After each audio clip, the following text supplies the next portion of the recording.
Welcome back to Better Sports News, where we give you all the best sports information that we found today for the average dude online. Here are some of the stories that we found interesting. So, the Boston Red Sox have started the season 1-5. Everything's fallen apart for them. We don't know why. Well, I do know why. Terry Francona. How the hell did the Boston Red Sox get rid of a manager who brought them 2 World Series? Because guys were drinking a couple of beers in the back? Ridiculous. This is why the Red Sox fall apart. They didn't get a guy like Bobby Valentine, who's a great coach. But the Red Sox environment isn't for like a Bobby Valentine type of guy. Sure, the Red Sox are going to get better through the season. They should, considering that crazy team they have with Carl Crawford and Euclid.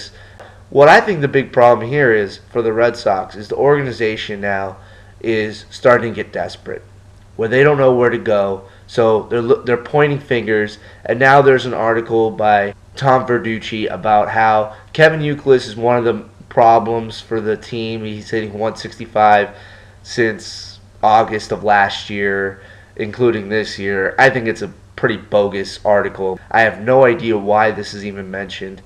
What this team really needs is they got to start over. They got to be willing to cope with everything that's been going on.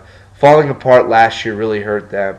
I think now, more than ever, this team's going to have to come together. I'm not saying it's going to be Bobby Valentine that's going to do it. Probably not. But this team as a whole, the Red Sox are one of those blue-collar teams that finds ways to win. We don't know how they win. They just win. So we'll see what's going to happen throughout the year. I don't think they're going to make the playoffs, simply because I think Bobby Valentine is just not a good fit for that team. He's a great coach, just not for that team.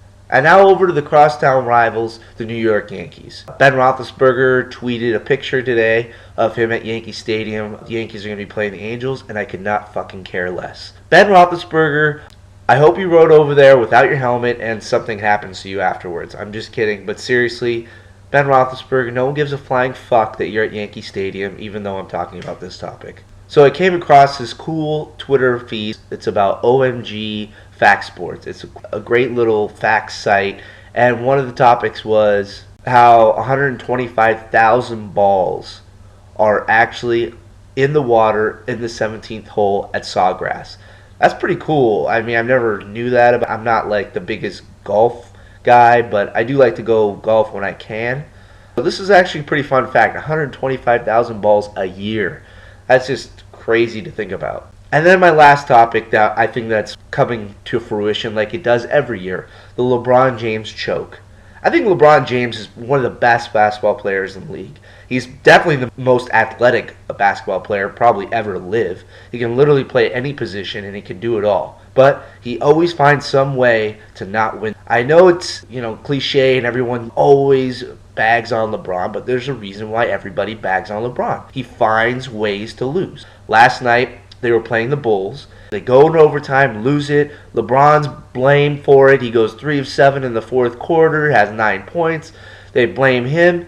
Well, I actually watched the game. If you look at the shots he was taking in overtime and the last 5 minutes of the fourth quarter, they were the dumbest shots in the world. LeBron, you are not an outside shooter. Yes, we all think you can do it all, but you got to drive to the hoop. Well, when he started driving to the hoop, 3 guys were on him. Well, dish it out. You got plenty of guys on that team. I mean, you're supposed to win 8, 9, 10 championships. So, you're not going to do that by yourself. Now, don't get me wrong. I feel bad for LeBron. I think he gets way more grief than he should. But on the other hand, dude, if you're gonna make outrageous statements like that, you're gonna get a lot of grief, and you're paying for it ever since. And we all know why this is happening. There's a big target on your back. It's gonna happen every year. So you just got to deal with it. Stop complaining. Stop going everyone's against me, and just play the game. Don't talk. Kobe, I'm a Lakers fan, so I'm gonna say this. If Kobe was not on the Lakers, I would hate the shit out of him.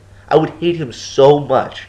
But he is on the Lakers. And you know what? He doesn't care what anybody says about him, because all he does is want to win championships. LeBron, all you want to do is cry that you're not winning.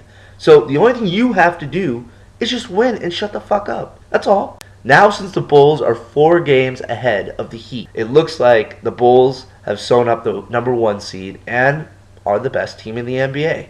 Some people will say the Thunder, I'm not sure about the Thunder. Sometimes they look fantastic. Sometimes they just look like garbage. Right now, the best team in the NBA is the Bulls to me. I mean, I wish it was the Lakers, but they just don't have any depth on their bench. They don't have a shot.